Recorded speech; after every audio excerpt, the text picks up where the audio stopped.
Bom, estamos ao vivo agora pelo nosso canal da TVR no YouTube e vamos começar o nosso terceiro painel da webinar sobre meio ambiente.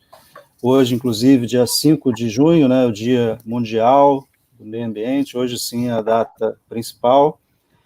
E vamos ter aqui apresentando mais uma vez uma aluna nossa da graduação do curso de Direito de Volta Redonda, que é a Ana Gabriela, a quem já passo a palavra agora. Muito obrigada, professor. Bom dia a todos e todas. É com muita alegria que daremos início, nesse momento, ao segundo dia de palestras do primeiro webinar de meio ambiente da Universidade Federal Fluminense. O evento está sendo organizado pelo Grupo de Estudos em Meio Ambiente e Direito da UF, o GEMAD, em parceria com os programas de pós-graduação estricto sensu em Tecnologia Ambiental e de Direito Constitucional, ambos da UF.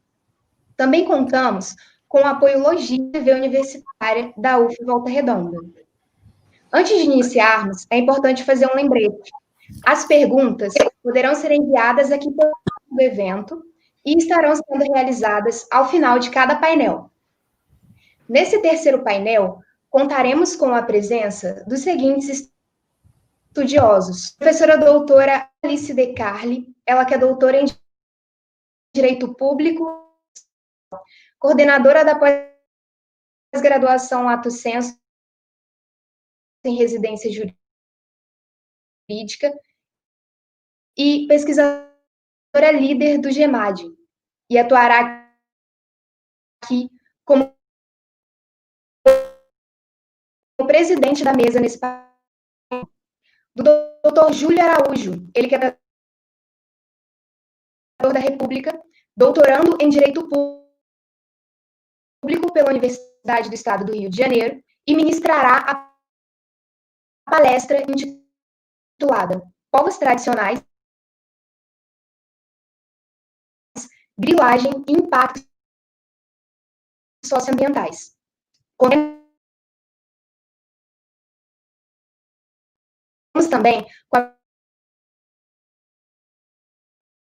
presença do professor Dr. Dan Levi, ele que é professor de Direito da Escola Paulista de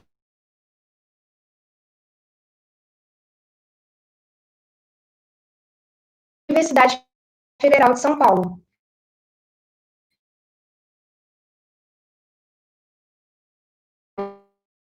E regulação urbanística no contexto da pandemia. Por último, para completar essa magnífica mesa, contaremos com a presença do professor doutor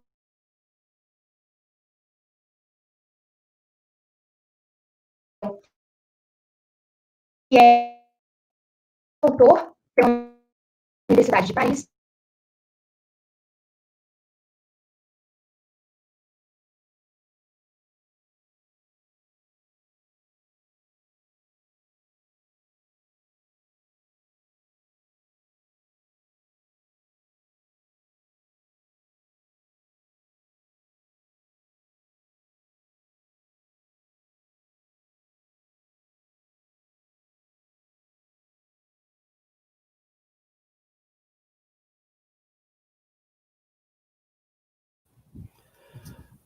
Oi, bom, acho que travou um bocado aí essa apresentação, tá? Mas a gente vai dar sequência aqui, e aí os palestrantes a gente vai avaliar aqui a conexão também. Não sei se foi só da Ana Gabriela, que falhou um bocado, mas vamos dar sequência então. Eu pergunto ao professor Pedro, nós estabelecemos aqui uma ordem, fala primeiro agora o professor Júlio, o professor Dan.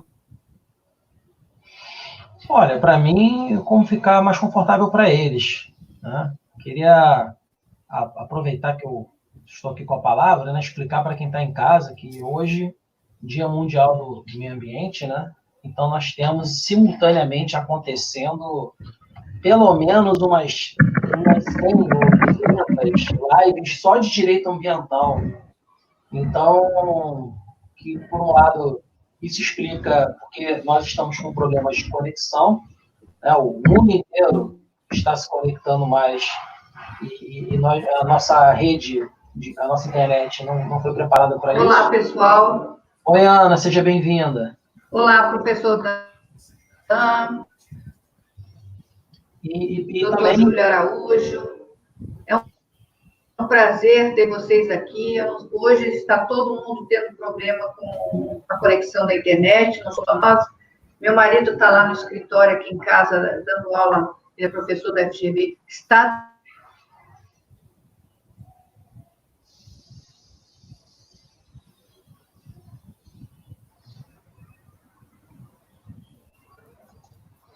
Vocês estão me ouvindo bem? Alguém está me ouvindo? Tá? Ótimo. Ana? O doutor Júlio voltou. E eu estava aqui comentando, doutor Júlio, que a gente está com um problema muito ruim. Ainda de terceiro mundo mesmo. E não somos só nós que estamos com problema aqui nessa conexão. Ele também está tendo ali, como eu já havia falado. E, de qualquer modo, todo mundo está me ouvindo? Está me ouvindo, Júlio? Júlio, está ouvindo? Está ouvindo, Júlio? Você está ouvindo? Está me ouvindo, Júlio? Acho que o Júlio está sem som. Júlio, vamos... O Júlio deve estar sem som. Ana, manda uma mensagem para ele. Está ouvindo? E a gente começa com o Dan. Manda mensagem aí no chat. Está ouvindo agora, Júlio? Não, ele não está ouvindo. Alguém tem que mandar uma mensagem para ele. Ana? Tá? Ana? Oi? Oi. Deixa eu só fazer o seguinte, que você entrou e eu ia agradecer a presença de todo mundo, né? Estava dizendo que, além dessa questão da internet, que está todo mundo usando a internet, e a internet é a mesma, né? E hoje tem umas 200 lives de direito ambiental, né? Brasil e mundo afora. Então, é muito legal ter a presença de todo mundo que está assistindo. Fica aqui, meu muito obrigado. Eu não entendi também o que aconteceu. A sua conexão falhou, Ana. Aí você acabou caindo. E queria agradecer muito ao GEMAD, mais uma vez, né, pelo trabalho nos bastidores desse evento. Aqui também presente a Ana Gabriela, que é nossa pesquisadora. E é isso, Ana. Desculpa, te devolvo a palavra.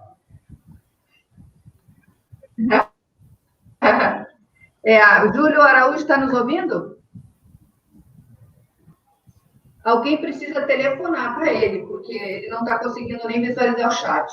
Enquanto isso, nós passamos, então, a palavra para ouvir o nosso querido professor Dan Levy, que nos trará uma palestra linda aqui sobre planejamento do território e regulação urbanística, um tema tão atual, tão debatido e ainda tão cheio de problemas, de mazelas, de conflitos.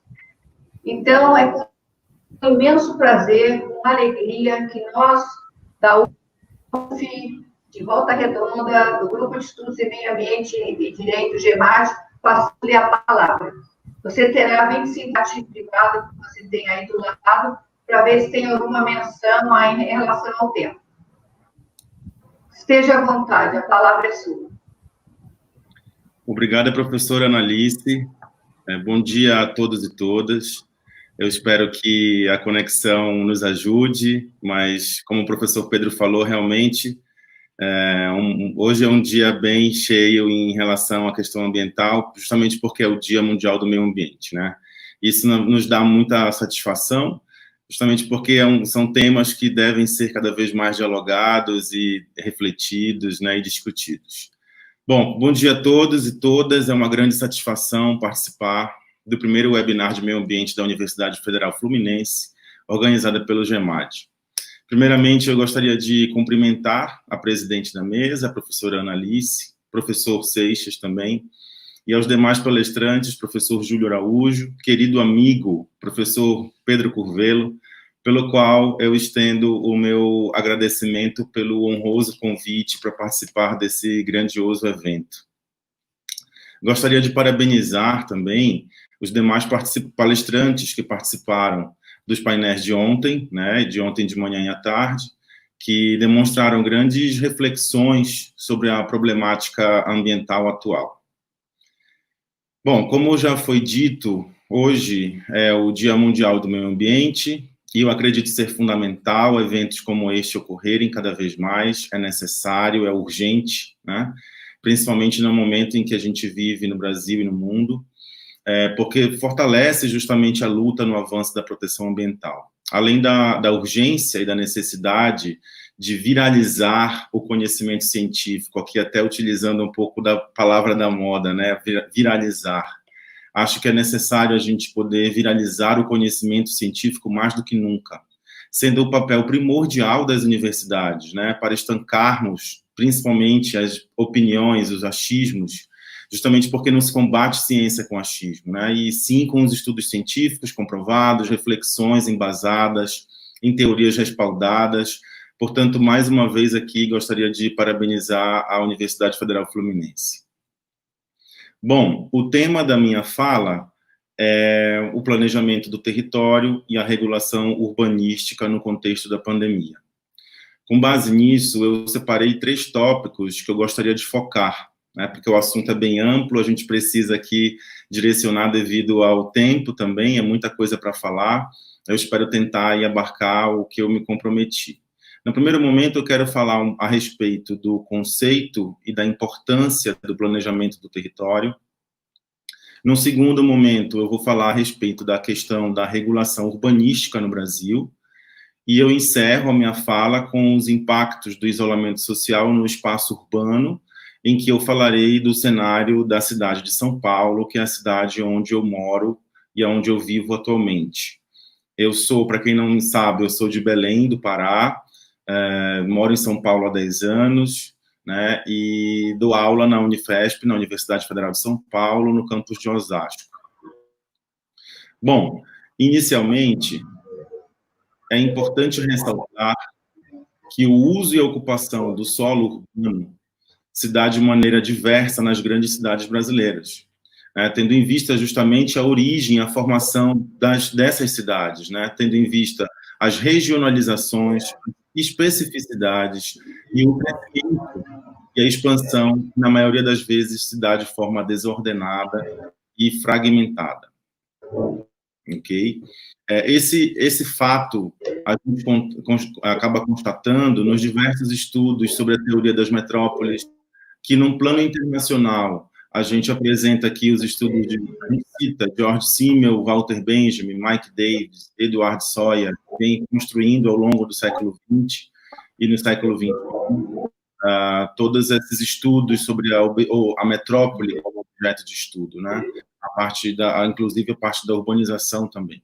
Num plano nacional, a gente apresenta aqui alguns autores relevantes que falam sobre o tema: o Heitor Frugoli Júnior, Hermínia Maricato, Flávio Vilaça, Milton Santos, Raquel Ronick, dentre muitos outros que abordam essa temática da metrópole, da urbanização. E mesmo aquelas cidades que a gente sabe que, na sua origem, foram fruto de um planejamento do território, como, por exemplo, Brasília, Palmas, Goiânia, Curitiba, dentre outras, não conseguiram suportar os efeitos de um crescimento e uma expansão desordenada do espaço urbano, né? E aqui eu faço um parêntese para ressaltar um conceito que eu gosto muito, que é de David Harvey, que fala: nós nos moldamos pelo espaço construído. Ou seja, o quanto o espaço e o meio urbano interferem nos nossos modos de vida, nos nossos estilos de vida, na nossa qualidade de vida. Isso aqui é fundamental, né? Ele também faz uma análise da produção capitalista do espaço, que é extremamente importante para a gente compreender como se dá esse processo de desigualdade e urbanização nas grandes cidades, sobretudo nas cidades de países em desenvolvimento como o Brasil. Ok? Bom, o conceito de planejamento do território é transdisciplinar, pois atravessa diversas áreas do conhecimento científico, como a gente bem sabe, a geografia, a sociologia, a antropologia e, sobremaneira, sobretudo, o direito. No contexto da ciência jurídica, portanto, o planejamento do território é uma ferramenta do Estado, um instrumento político intrinsecamente ligado à intenção de um governo, obviamente, e principalmente às forças que determinam o uso e ocupação do solo urbano. E, claro, aqui vale ressaltar o interesse das elites e do grande capital, que nele está espelhado diretamente o mercado imobiliário. Portanto, eu me arrisco aqui a afirmar que o planejamento urbano, como uma política pública, deve ser uma ferramenta de Estado e não de um governo específico, ok? Partindo um pouco para a regulação urbanística, conforme o artigo 182 da Constituição Federal de 1988, que estabelece a Política Nacional de Desenvolvimento Urbano, é dever do poder municipal ordenar um pleno desenvolvimento das funções sociais da cidade para garantir o bem-estar de todos os habitantes. Esse artigo, na verdade, eu entendo que a gente não pode interpretar de forma isolada, mas sim de maneira sistemática, né, com todos os demais artigos do texto constitucional que estão a ele relacionados, como, por exemplo, o artigo 1º, inciso 3º, que fala do princípio da dignidade da pessoa humana, que é o basilar do nosso ordenamento jurídico, o artigo 3º dos Objetivos da República, que falam da erradicação da pobreza, falam da redução das desigualdades regionais, sociais e econômicas, né, o combate à discriminação sobre todas as suas formas. O artigo 5º, que fala dos direitos individuais, como, por exemplo, a vida, a segurança, a propriedade, que são direitos diretamente relacionados ao espaço urbano. O artigo 6º, que é primordial para quem estuda, né, o espaço urbano, o direito urbanístico, que trata dos direitos sociais como a moradia, a saúde, atualmente tão em voga, né, o trabalho também, o transporte, a alimentação, dentre outros. E, por fim, obviamente, a gente não pode deixar de interpretar o 182 com o artigo 225 da Constituição, que tutela o meio ambiente ecologicamente equilibrado, e aqui sabemos que o meio ambiente o meio ambiente urbano é uma espécie do bem jurídico ambiental tutelado na sua totalidade no texto constitucional. Então, é importante a gente fazer essa análise sistemática de pelo menos esses artigos para a gente entender como é que o ordenamento jurídico brasileiro, né, respaldado pelo texto constitucional, ele trata a questão urbanística, o espaço urbano. Portanto, o principal objetivo do artigo 182 é a implementação de políticas públicas para garantir a tão almejada justiça social na cidade. Isso é um conceito de direito, isso significa dizer que seria o acesso ao direito à cidade para todos e todas, sem planejamento, sendo planejamento, no caso, né, uma escala do município, materializado pelo plano diretor, o instrumento primordial para atingir tal finalidade. Então, a gente diz que o planejamento, ele é, na verdade, o instrumento que atinge, né, que serve para conquistar os direitos à cidade. Esse conceito de direito à cidade, que a gente traz, que é de Henri Lefebvre, né, está disseminado nas diversas legislações urbanísticas no Brasil, como a gente sabe, dentre as principais, o Estatuto da Cidade, que é a Lei 10.257 de 2001, estabelece diretrizes gerais para a política urbana. Essa lei acaba complementando, né, e regulamentando o artigo 182 da Política Nacional de Desenvolvimento Urbano.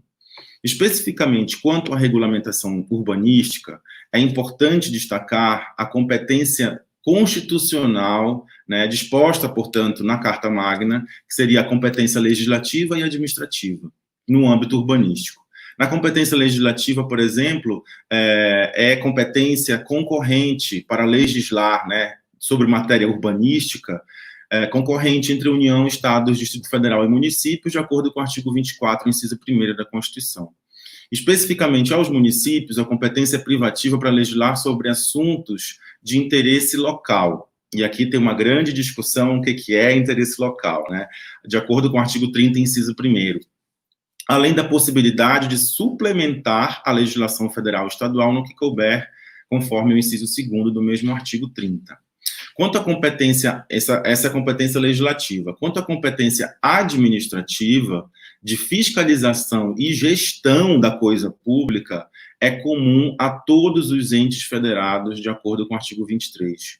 Então, nesse sentido, é que a gente destaca o complexo sistema de competência legislativa e administrativa disposto na Constituição de 88, pois volta e meia a gente sabe, quem trabalha na área ambiental, né, enfim, urbanística, que há conflitos de competência, né, e aí a gente tem que, de alguma forma, acionar o princípio do limite legal, ou seja, aquele respeito ao limite da lei, né, de cada ente federativo, e na dúvida, caso ainda persista o conflito, o assunto deve ser, de alguma forma, tutelado, beneficiando, né, o bem ambiental. Obviamente, também pensando no meio ambiente urbano. E aí, nessa dúvida, invoca-se o princípio do indúbio pro natura, né, para aplicar a lei mais benéfica ao meio ambiente e, consequentemente, à vida humana, ou à vida em todas as suas formas, né. Paralelamente a isso, há de se comentar sucintamente a competência extraordinária do Poder Executivo para editar decretos, portarias ou normas regulamentadoras para o bom andamento da gestão da coisa pública. Isso aqui é fundamental porque a gente viu que durante a pandemia, durante esses alguns meses, né, desde março, o conflito que houve, né, entre os poderes, entre as esferas do poder executivo no país, justamente por saber o que deveria ser feito ou aplicado. Claro que a gente sabe que esse poder regulamentador, ele deve estar de acordo com os princípios da administração pública dispostos no artigo 37 da Constituição, como destaca o princípio da legalidade, supremacia da lei, como eu já falei, bem como o princípio da razoabilidade, dentre muitos outros dispostos no texto constitucional. Eu acho que isso talvez resolva um pouco, ou tente resolver o imbróglio causado pelo Poder Executivo Federal em relação aos governadores e prefeitos, que não seguiram as determinações do presidente da República, exigindo a continuação das atividades normalmente em tempos de pandemia. Então, houve esse conflito que a gente bem acompanhou na imprensa, né? Quanto aos impactos da pandemia no espaço urbano paulistano, e aqui eu já parto já para o caso que eu vou trazer, que é da cidade de São Paulo, onde eu moro, é importante ressaltar que, a partir do dia 20 de março de 2020, o prefeito Bruno Covas, através do decreto 59.291, declarou estado de calamidade pública no município de São Paulo para o enfrentamento da pandemia em decorrência do coronavírus, da Covid-19. Né? E algumas medidas foram tomadas pela prefeitura, tais como o fechamento de parques públicos, dos estabelecimentos comerciais que não realizam atividades essenciais, como, por exemplo, shopping centers. E aqui, obviamente, vale uma reflexão sobre o que deva ser considerado atividade essencial, né? E o poder público ele tem a obrigação, né, e a responsabilidade de fazer, por exemplo, uma discussão aprofundada nesse momento, né, para saber o que pode ser considerado atividade essencial. A gente sabe que em muitas prefeituras e alguns municípios, algumas atividades que não são consideradas essenciais foram incluídas como essenciais, e isso acaba prejudicando esses trabalhadores, acaba aumentando a aglomeração no espaço urbano por conta do trânsito e do tráfego de pessoas, né, e isso acaba aumentando o risco de contágio da doença. Então, é extremamente importante essa questão das atividades essenciais, porque isso vai também impactar na economia da cidade. Né? Outra medida que a prefeitura também tomou aqui em São Paulo, a redução da frota de transporte público, conforme a demanda. Eles sentiram a necessidade de reduzir, obviamente, mas não deixar descoberta, né, os profissionais que precisam sair de casa, obviamente, para trabalhar, como profissionais da saúde, profissionais da alimentação, as empresas de delivery, etc. Né? Então, isso eles tiveram essa sensibilidade, porém, houve uma redução significativa da frota de transporte público. Outra medida, a instalação de imobiliário urbano para pessoas mais vulneráveis, como pias, né, para lavar as mãos em algumas comunidades, em algumas áreas da periferia, regularização de abastecimento de água. Sim, a gente sabe que numa cidade como São Paulo e muitas outras ao redor do Brasil, tem lugares, tem bairros que não têm acesso à água. E isso é fundamental para combater a pandemia, porque assim, a principal medida é lavar as mãos, né? E, além disso, a prefeitura também forneceu ajuda para essas pessoas mais vulneráveis, com kits básicos de higiene, cestas básicas e informações sobre como evitar o contágio do Covid-19. É claro que isso impacta diretamente na economia, como eu falei, né? E, portanto, se justifica a real necessidade de oferecer o que a gente chama de auxílio emergencial, principalmente para os mais necessitados, né? Até porque é impossível determinar um isolamento social, uma quarentena, ou até mesmo um lockdown como uma medida extrema, sem auxílio emergencial, para que as pessoas possam cumprir dignamente com a quarentena nas suas casas, se mantendo sem trabalhar. Isso é óbvio, né? Não precisa nem ser um estudioso no assunto. Portanto, um governo que se preze, que se preocupa com seu povo, necessariamente não poupa esforços para garantir que esse auxílio emergencial chegue às pessoas mais necessitadas, né? Durante uma pandemia, principalmente numa situação de calamidade pública. O governo federal, de forma não efetiva, tentou oferecer esse auxílio emergencial, porém sem sucesso, tendo em vista os inúmeros problemas ocorridos, pois teve gente que até hoje ficou sem receber, né, esse auxílio. Eu destaco também uma grande dificuldade que o prefeito de São Paulo enfrentou no mês de maio, com o agravamento do sistema de saúde na capital paulista, né? Foi a decisão de se decretar ou não o lockdown. Ou seja, o que é o lockdown, o conceito de lockdown? Segundo a OMS, o bloquear os acessos de entrada e saída da cidade para evitar maior contágio. Agora, eu acredito que a maioria deve conhecer São Paulo, já visitou, enfim, mas quem não conhece tem uma noção, né, que isso seria uma decisão muito complexa, pois afetaria, no mínimo, mais de 40 municípios que fazem parte da grande São Paulo, justamente devido à malha urbana e à estrutura do território, né? Tem ruas que começam em São Paulo e terminam em outros municípios. E como é que esse bloqueio poderia se dar, né? Além disso, muitas pessoas moram em outros municípios e trabalham em São Paulo, ou moram em São Paulo e trabalham em outro município. Ou, por exemplo, moro em São Paulo e o campus da Unifesp, que eu dou aula, é em Osasco. Eu, particularmente, vou de transporte público da aula, que eu não tenho carro, não tenho automóvel. Porém, é um deslocamento que eu tenho que fazer de um município para outro. E isso, em tempos de pandemia, claro, a gente não está tudo suspenso nas universidades, mas se fosse um médico, por exemplo, precisaria se locomover, porque é uma atividade essencial.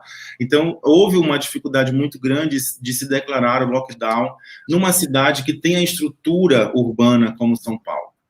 E aí a gente pode concluir, num primeiro momento, que a estrutura da cidade, seja ela qual for, de alguma forma, principalmente São Paulo, impede esse tipo de medida, o que enfraquece o combate à contaminação. Portanto, as cidades elas precisam começar a buscar estratégias urbanas para enfrentar as próximas pandemias, que a gente sabe que essa não vai ser a última, infelizmente. Né? Bem como a legislação urbanística deve passar a regular medidas extremas, para se atingir resultados mais eficazes e solucionar esses conflitos sociais que foram postos, por exemplo, agora com a pandemia do Covid-19. Por outro lado, o lockdown é a ferramenta mais adequada para evitar, a gente sabe, a circulação de pessoas e diminuir o contágio numa pandemia, segundo a própria OMS, segundo as regulamentações e os protocolos da própria OMS. Ao mesmo tempo, para se cumprir o lockdown, como eu falei, deve-se ter casa, lavar as mãos e ter uma renda mínima. Né? A gente sabe que isso, como eu expliquei mais cedo, é impossível a gente não conseguir, no mínimo, para fazer o isolamento social e o lockdown, tem que garantir, no mínimo, essas três questões básicas. E aqui a gente está falando de direito de moradia, direito a recursos mínimos como a água, saneamento básico, obviamente, e trabalho e renda.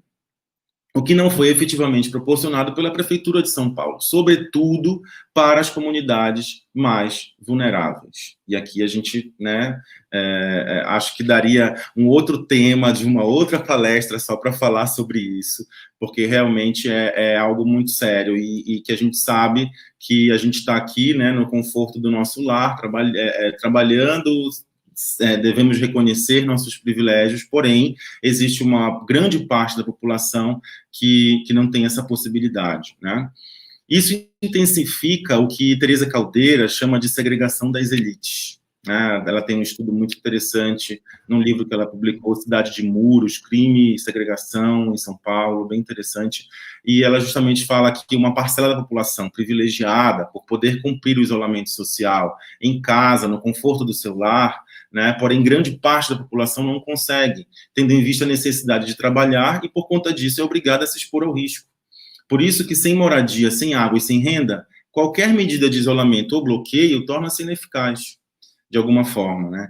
Aqui a gente lembra o conceito do professor Carlos Weiner, da cidade como mercadoria.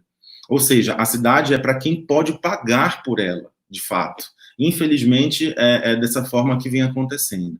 E, para finalizar, na última segunda-feira, o governador João Dória anunciou a retomada gradativa dos serviços, na última segunda-feira agora, dia 1º de junho, anunciou a retomada gradativa dos serviços não essenciais no estado de São Paulo, no estado como um todo, né?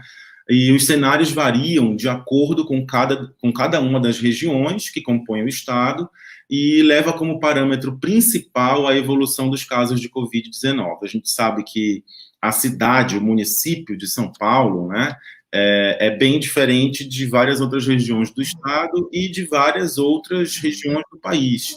Então, é óbvio que o governador, ele pelo menos apresentou um programa que chama Plano São Paulo, né, de forma bem específica para cada região, e o próprio prefeito de São Paulo, Bruno Covas, apresentou um estudo para o município específico. De acordo com o governador de São Paulo, será uma retomada consciente, pois ocorrerá de forma gradativa e heterogênea em todo o estado.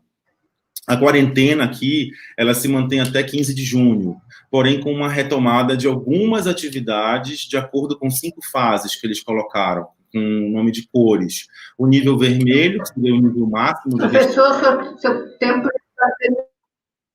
Eu já estou finalizando, professora, obrigado por avisar, estou aqui também já finalizando. Com 5 níveis máximos, né, de restrição, o nível vermelho, que é o nível mais restrito, o nível laranja, que é no momento atual em que a cidade de São Paulo está, começando a abrir algumas atividades, o nível amarelo, o verde e o azul, que já seria a normalidade controlada. Né? O objetivo da classificação é assegurar o atendimento da saúde à população, óbvio, e garantir a disseminação do coronavírus em níveis seguros, né, para modular as ações de isolamento. E, por fim, essas fases, elas são determinadas pelo acompanhamento semanal da média da taxa de ocupação dos leitos, a gente sabe, a questão do sistema de saúde, né, especificamente, né, uma região só poderá passar de uma classificação para outra, né, após 14 dias se cumprir com aquela fase. Então, foram algumas medidas que a prefeitura tomou. E, atualmente, como eu falei, está na fase laranja, a gente pode estar podendo reabrir algumas atividades como escritórios, concessionárias, atividades imobiliárias, shopping centers e comércio. E, para finalizar, realmente, que o meu tempo já se esgotou e é muita coisa para falar, eu queria deixar só uma provocação, para reflexão, na verdade, né? Como se dará o retorno à vida urbana, ao espaço público, às aglomerações? Pois uma cidade pulsante é uma cidade que vive o espaço urbano. Esse é o maior desafio para enfrentar os impactos da pandemia no espaço urbano brasileiro, enfim, em todas as cidades. Eu encerro aqui a minha fala. Muito obrigado pela participação, de poder participar desse evento. E fico à disposição da mesa e dos demais participantes para a gente debater aí sobre esse tema.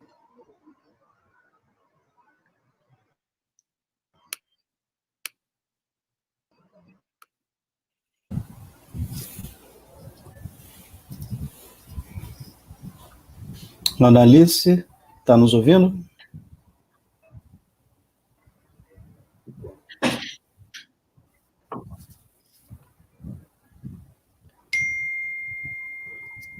Oi, Gabriela, você pode reapresentar o professor Júlio, então? Olá, pessoal. Olá, pessoal. Mas caiu tentando reconectar. Apresentá-lo, então. Que palestra foi essa?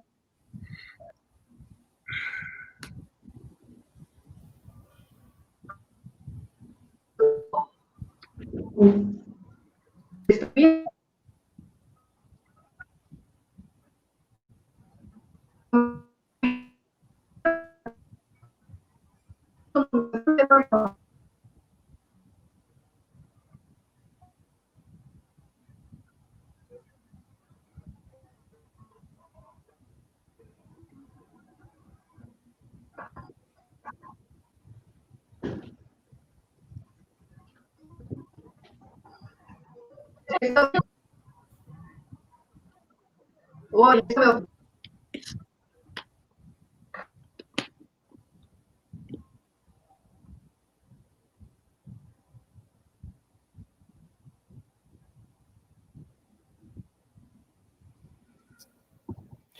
Oi, Gabriela. Então, a professora analista está com dificuldade. Toca aí, por favor, faça a apresentação do Dr. Júlio novamente.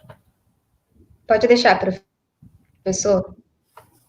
Então, convidamos à mesa agora o doutor Júlio Araújo, ele que é procurador da República e doutorando em Direito Público pela Universidade Estadual do Rio de Janeiro, e ministrará a palestra intitulada Povos Tradicionais, Grilagem e Impactos Socioambientais. Passo a palavra para o professor Júlio.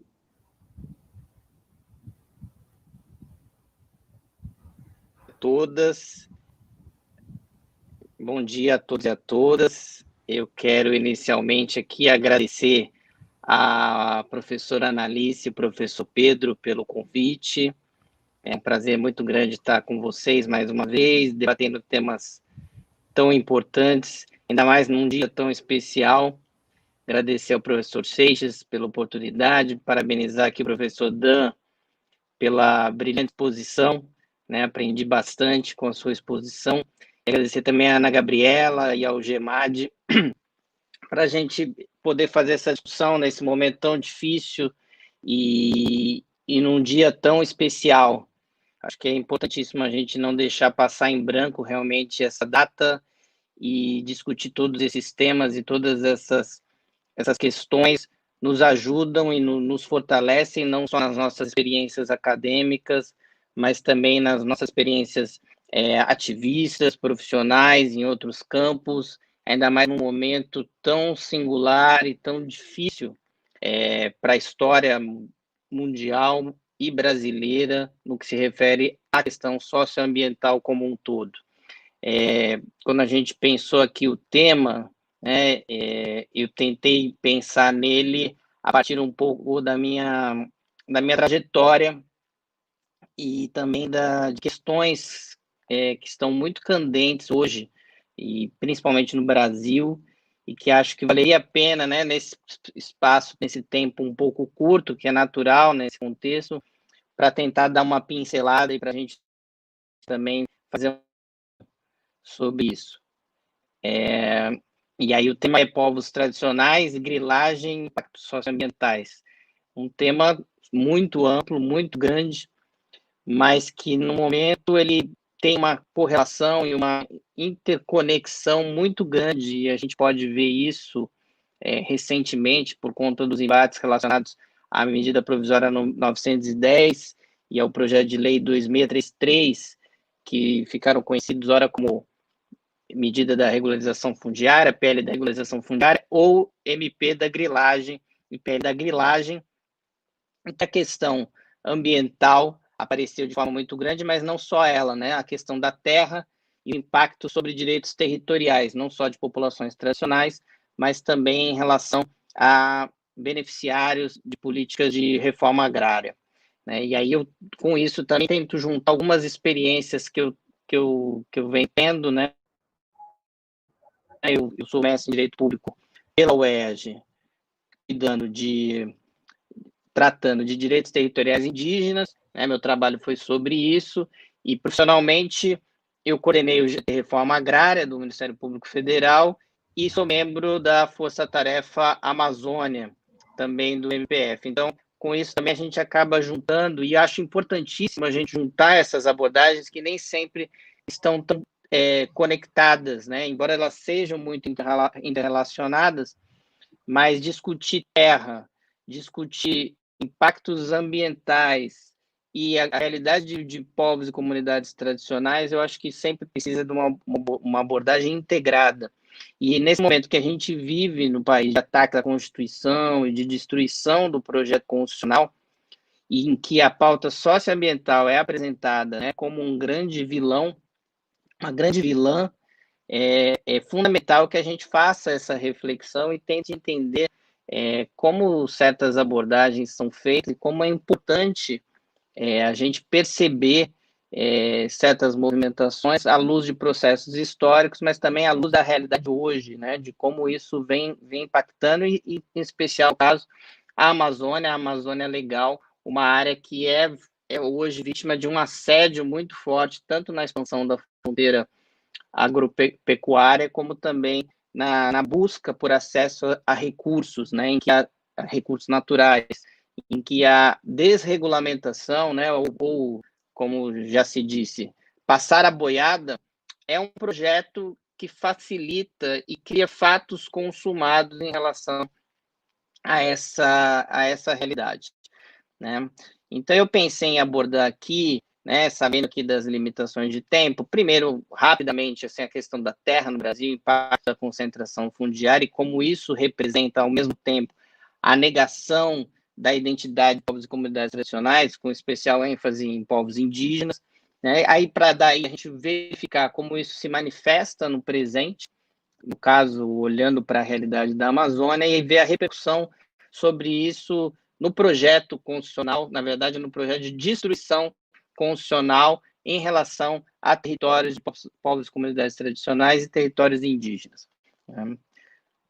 Vamos lá.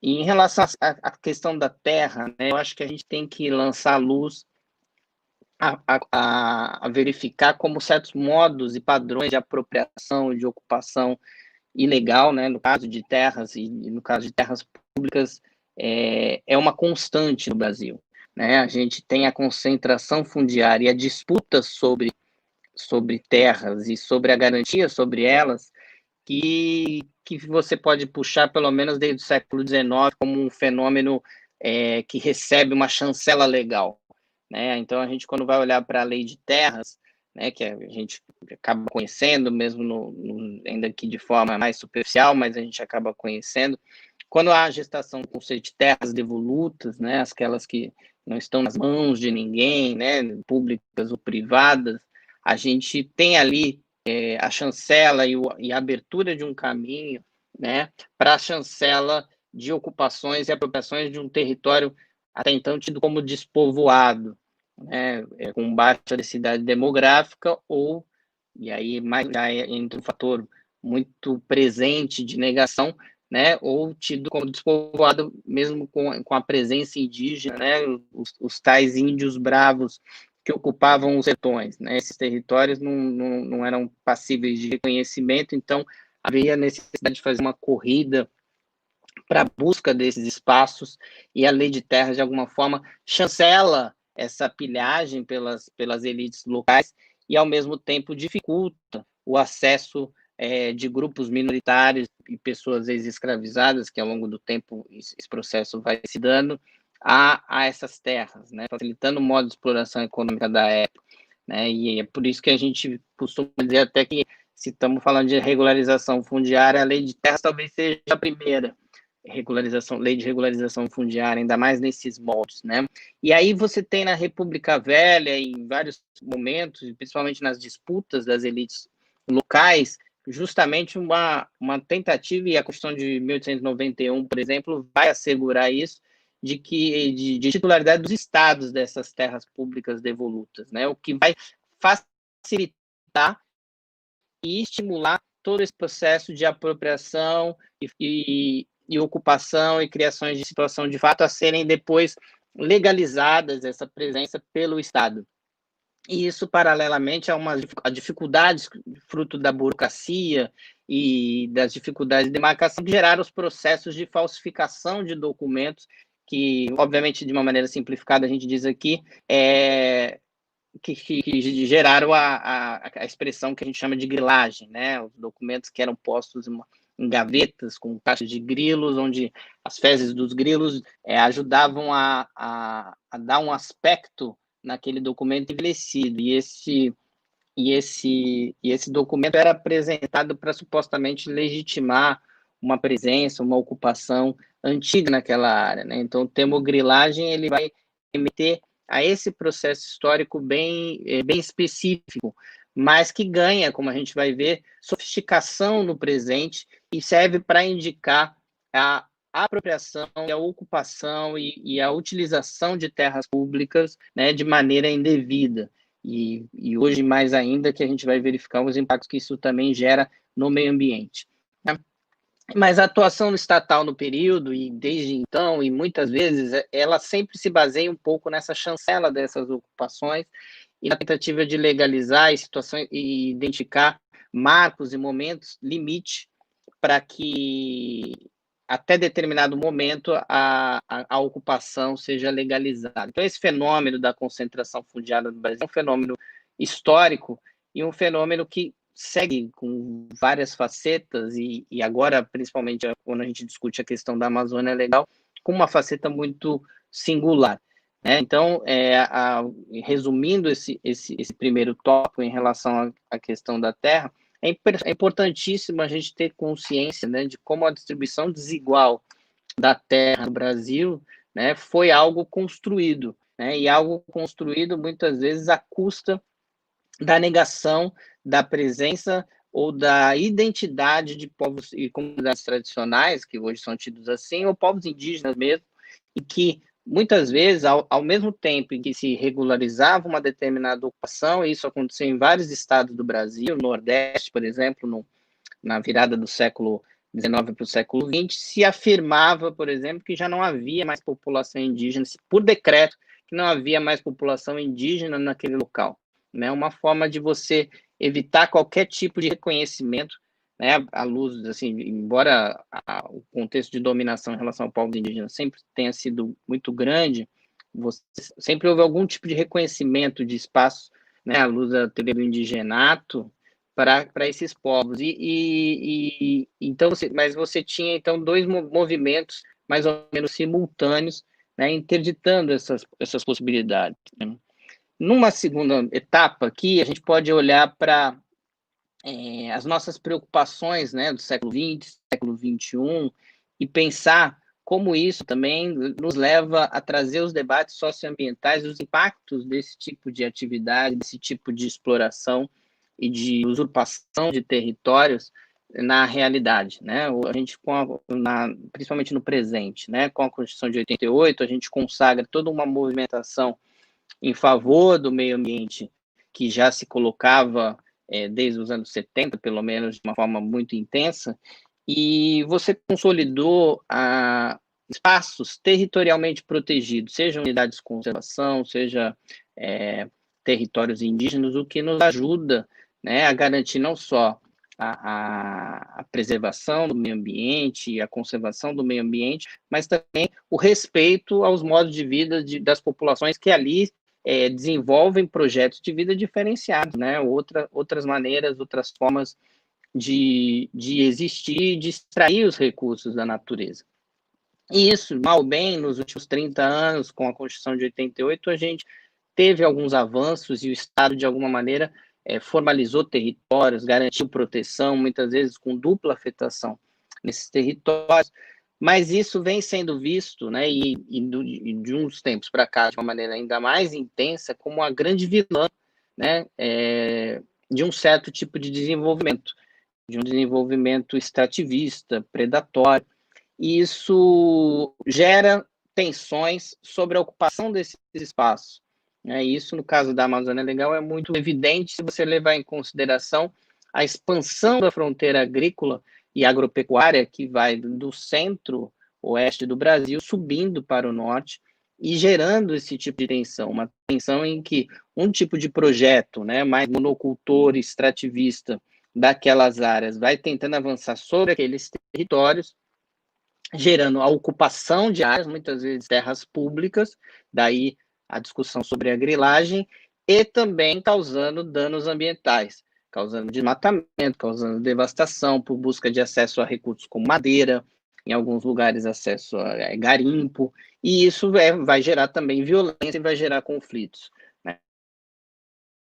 Esse é o grande aspecto que eu acho que a gente tem que situar para pensar uma sucessão de legislações, de leis, que vem sendo desenvolvida pelo menos desde 2009, e que é um aspecto tem talvez uma pretensão de atender a pequenos produtores e pessoas que de fato buscam a sua regularização e desenvolvem uma relação com a terra e com a propriedade de acordo com a função social, mas que na verdade tem objetivos mais evidentes de chancelar ocupações e esses espaços territoriais e avanços sobre esses espaços territorialmente protegidos, né? Isso tem provocado, né, o que a autora Sasken observa, que são as chamadas expulsões, né? Expulsões não apenas dos territórios, né, mas também ao próprio modo de pertencimento que essas populações muitas vezes têm com aquelas regiões e gera uma constante tensão, né, e em favor de um determinado tipo de projeto e de visão chancelado pelo Estado.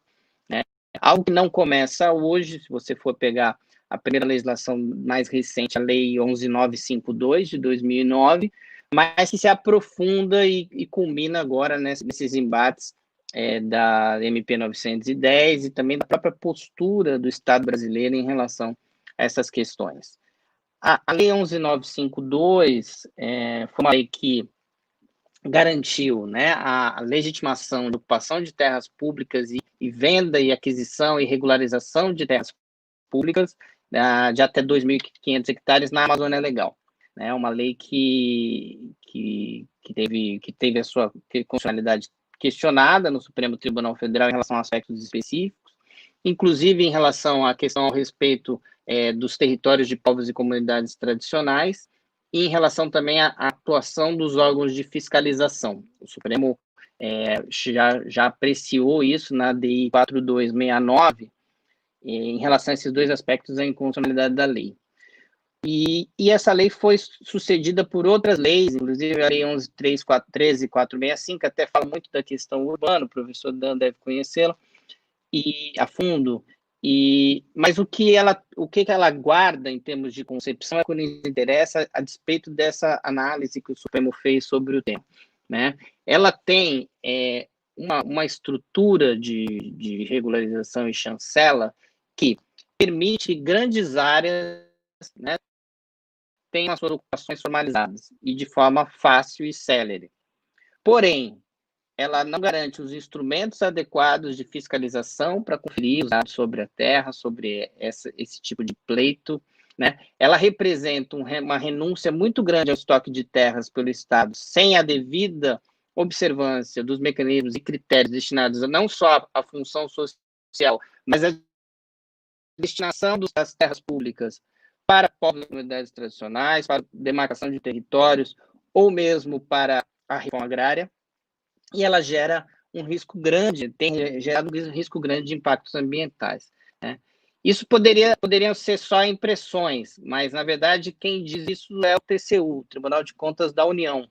No Acórdão 727 de 2020, um acórdão super recente, o TCU analisou o programa Terra Legal, né, que é esse programa que viabilizou esse tipo de regularização, e constatou uma série de irregularidades fruto desse mecanismo, né, em que os supostos proprietários ou ocupantes, eles fazem uma chamada autodeclaração de determinadas ocupações, que em tese estaria sujeita à fiscalização e conferência pelos órgãos competentes, mas que na prática serve para eles, com a mera declaração e inserção num sistema do governo federal, agirem como se estivessem com um título e, com isso, aquecerem um mercado ilegal de terras.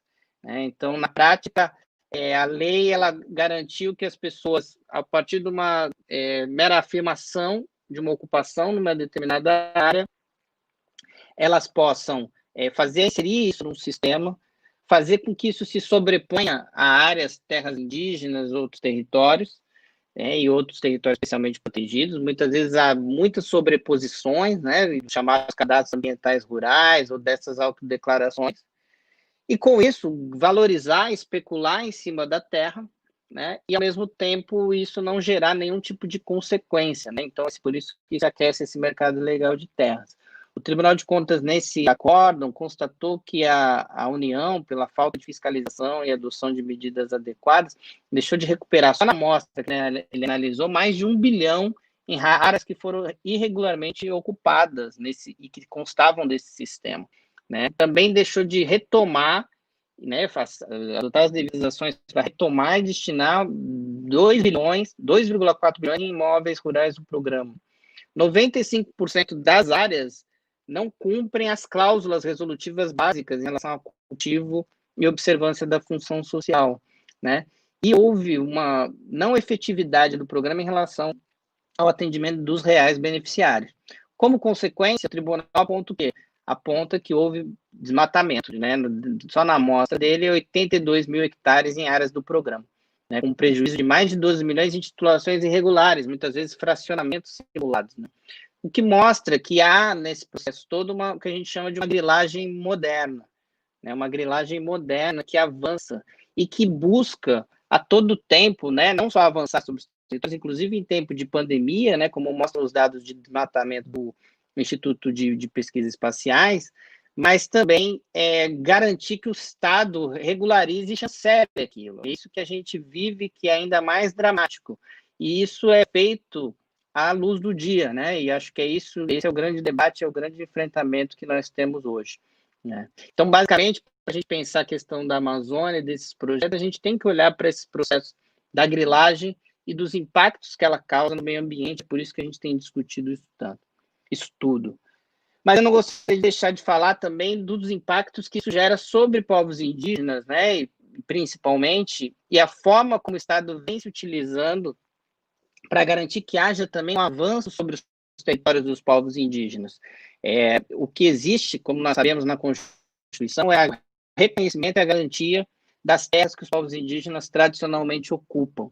O artigo 231 da Constituição é muito claro em relação a isso, e ele estabelece uma precedência das terras dos povos indígenas em relação à propriedade privada, ao dizer no 231, parágrafo 6º, que são nulos os títulos que incidem sobre essas áreas, Hoje, o que a gente vive? Hoje a gente vive, Então só para esclarecer, essas terras indígenas, elas demandam proteção independentemente da conclusão de um processo demarcatório, A Constituição garante essa proteção antes mesmo de o Estado ir lá e formalizar aquele território. Obviamente que antes disso há dificuldades, há insegurança jurídica, e é por isso que o processo de demarcação é tão importante. Mas é fundamental olhar para a garantia desses territórios que é anterior à própria formalização deles. O que acontece hoje? Hoje nós temos o Estado brasileiro se omitindo claramente no dever de demarcar terras indígenas, Ele diz que não vai demarcar nenhum centímetro de terra indígena. Então, há uma omissão e processos parados aguardando essa demarcação, Ao mesmo tempo, não contente com essa omissão, o Estado brasileiro hoje utiliza essa omissão para dizer que terras que estão em processo ainda e que ainda não foram homologadas, o processo de demarcação ele tem várias etapas até chegar numa homologação, que é uma parte final da próxima demarcação, a formalização e registro da demarcação. O Estado brasileiro hoje, por meio da FUNAI, diz que as terras que ainda não foram homologadas, elas não demandam de maiores proteções, assim, tanto em termos de atuação de políticas públicas, como em relação a garantir e a possibilidade de que particulares possam certificar e atestar título nessas áreas. E é a própria FUNAI dizendo isso por meio da instrução normativa número 9. E com isso você fecha um cerco em relação a esses grupos, porque você deixa de finalizar os processos de demarcação e aquilo que está em andamento não homologado, você diz que o particular pode fazer incidir o título. Né? Então, isso é um capítulo especial dentro desse processo todo de legitimação de ocupações. E, ao fazer isso, o Estado diz, olha só, particular, bota aqui o título, eu vou te falar que você pode botar o título aí, porque senão não tem terra demarcada, e você vai, possivelmente, alegar sua boa-fé em relação a isso, até para buscar uma chancela na regularização futura. Então, há todo um cenário e um projeto, né, de garantia de favorecimento de avanço sobre essas áreas. E a consequência não pode ser outra, a consequência é violência, né? A consequência é violação de direitos desses grupos, né? É impossibilidade de contar, né, com os órgãos estatais para minimamente mediar esse tipo de conflito, que na verdade é artificialmente criado, o que em tempos de pandemia é ainda mais grave, né? Porque quando se diz que se quer aproveitar o momento para passar a boiada ou aproveitar a distração em relação ao combate à pandemia para garantir que essas coisas aconteçam, né? A gente primeiro desnuda esse projeto, claro, mas ao mesmo tempo a gente coloca em risco, né, todas essas populações e coloca em risco a própria existência desses grupos e desses povos e que tem no território um vínculo muito especial. Né? É por isso que muito se fala hoje, né, de uma atuação muitas vezes genocida do Estado brasileiro nesse contexto. Basicamente é um pouco isso nesse tempo aqui que eu tenho para abordar, mas estou à disposição de vocês para a gente debater e agradeço mais uma vez a oportunidade. Muito bom, doutor Júlio. Graças a Deus a sua transmissão correu tudo bem, conseguimos vê-lo e ouvi-lo muito bem. E vou fazer o seguinte, a Annalice está tendo dificuldades, né, mas a gente vai tocando aqui, e eu pediria então ao professor Pedro que nesse momento fizesse aí alguns breves comentários, né, sobre as duas exposições que nós já tivemos, e pedir também para a Gabriela já separar 2 ou 3, no máximo, perguntinhas aí, 2 para cada expositor e uma geral, já deixa aí preparado.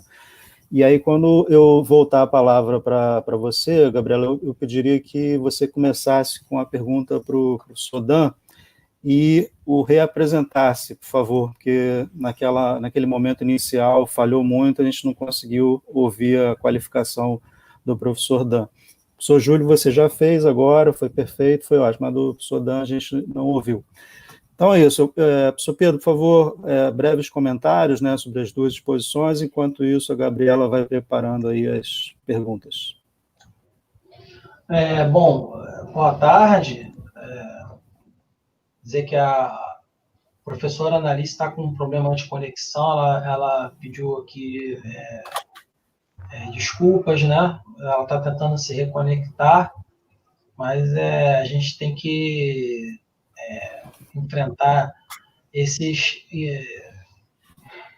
infortúnios, né? No caso, a internet, às vezes, de alguém dá uma oscilada. Bom, dizer que eu estou muito contente com as palestras, né? Ambas excelentes, ambas com uma visão bem crítica da nossa realidade atual. Então, vou tentar fazer algumas ponderações pela ordem das exposições. Então, primeiro, dizer, Dan, a sua palestra, para mim, foi espetacular.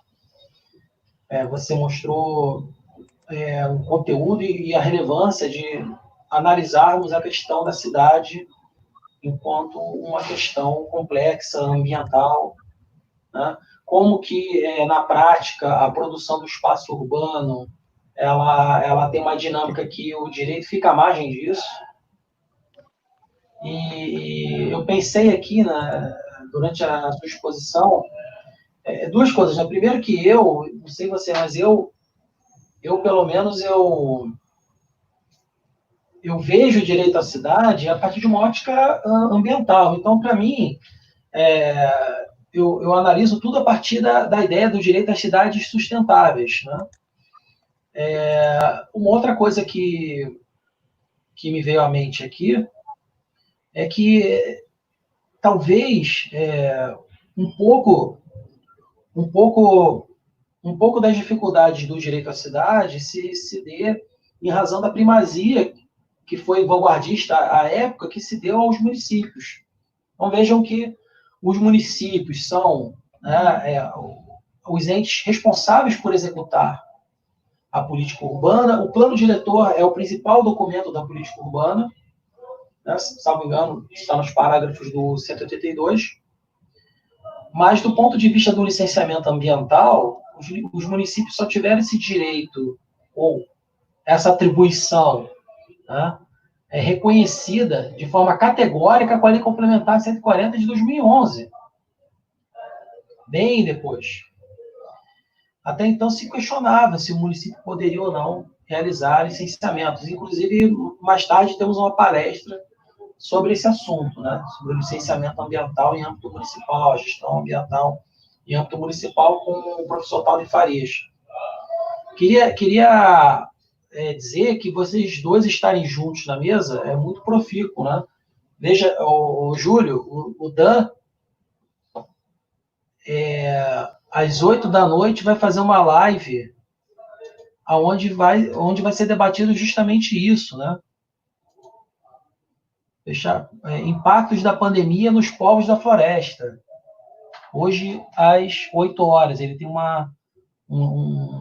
acho que a transmissão é pelo Instagram, Diálogos Ambientais, que é a página dele, né? Então, e aí fazendo esse link entre vocês, né, passando a fazer comentários sobre a palestra do Júlio. Júlio, como sempre, né, fantástico. Queria dizer, né, inclusive, que o Júlio, nós nos conhecemos, dentre outras coisas, porque o Júlio, durante um tempo, atuou em Volta Redonda. E ele lançou o livro dele lá em Volta Redonda, que está aqui, que é um livro excelente, né? Inclusive, para mim é uma das referências no assunto, né? Direitos territoriais indígenas. E eu, inclusive, eu tenho começado a escrever sobre isso, inclusive com uma pessoa que foi pesquisadora do GEMAD, agora já egressa da faculdade. Tive a oportunidade de ler o seu livro, Júlio, e citá-lo, e muito bom. Eu li outros também, então posso fazer essa comparação. E eu, no início do ano, li um livro escrito pelo Márcio de Souza, chamado História da Amazônia. Não sei se você já teve a oportunidade de ver esse livro. E ele relata, né, claro, ele vai tratando as fases, né, ou etapas da nossa história, e ele vai tratando essas etapas, e ao final ele chega à conclusão de que uma das poucas coisas que é constante, contínua, ao longo de todo esse processo histórico, é o desprezo pelos povos originários e o desprezo pelas forças locais, né? Pelas forças políticas, lideranças políticas locais. E nós vemos reflexos disso até hoje, né? Veja que o Conselho da Amazônia recentemente foi reformulado, diminuiu-se a representatividade das lideranças dos povos da Amazônia, né? Se nós olharmos para lideranças políticas, isso teve repercussões, inclusive, durante a nossa declaração de independência. Esse livro é realmente interessante. E, como você bem chamou a atenção, né, nós estamos falando... Tem duas questões aqui importantes. Primeiro, nós estamos falando de vidas, é o que vem em primeiro lugar, vidas de pessoas que são povos originários, né, cujo direito, né, antecede, né, qualquer formulação jurídica, tanto que ele é reconhecido. Né, o direito se declara, o ato da demarcação é um ato declaratório, embora nós tenhamos propostas como a PEC 215, que tentou transformar esse ato em ato constitutivo, inclusive houve a tentativa de se deslocar essa competência para o poder legislativo. No atual contexto, isso não é nem necessário, né? Mas essa PEC é de 2000, numa época em que o cenário não era tão dracônico para com os povos originários. E em segundo lugar, estamos falando de terras públicas. O patrimônio é público, é de todos nós. Quando nós estamos falando de medidas provisórias, né, quando nós falamos de certos dispositivos do Código Florestal que favorecem a grilagem de terras, que favorecem a apropriação privada de terras que são públicas, o prejuízo é de todos nós. É uma questão que não tem partidarismo ou corrente ideológica. É um prejuízo objetivo, verificado nos nossos cofres, no nosso patrimônio. E você colocou isso de forma brilhante, com dados, inclusive, né? Com dados, com números, para não dizer que isso é uma questão ideológica de um lado ou de outro. Então, queria te agradecer pela didática, pela forma clara como você colocou isso, né? E o momento atual realmente é muito preocupante. Aqui, só para dar alguns detalhes, o Júlio falou muito da autodeclaração. Isso está previsto no Cadastro Ambiental Rural. Esse Cadastro Ambiental Rural ele foi criado, né, num estado, né, que é um dos maiores produtores de soja, né, sempre, e que tem o maior produtor de soja individual do mundo. E ele foi ministro, né, talvez não por acaso, né, numa determinada fase recente do governo federal. Esse cadastro, que vem com essa ideia de informações voluntárias, ele foi, então, incorporado em nível nacional pelo Código Florestal em 2012, e ele seria a grande coqueluche, a grande novidade, a grande solução para todos os problemas, né? Se alegava que, bom, a legislação anterior era muito rígida e ninguém cumpria, mas agora, com o cadastro, né, essa legislação pondera melhor os interesses e com o cadastro ela vai ser mais efetiva. Não sei se você lembra desse papo, Júlio, essas conversas, né?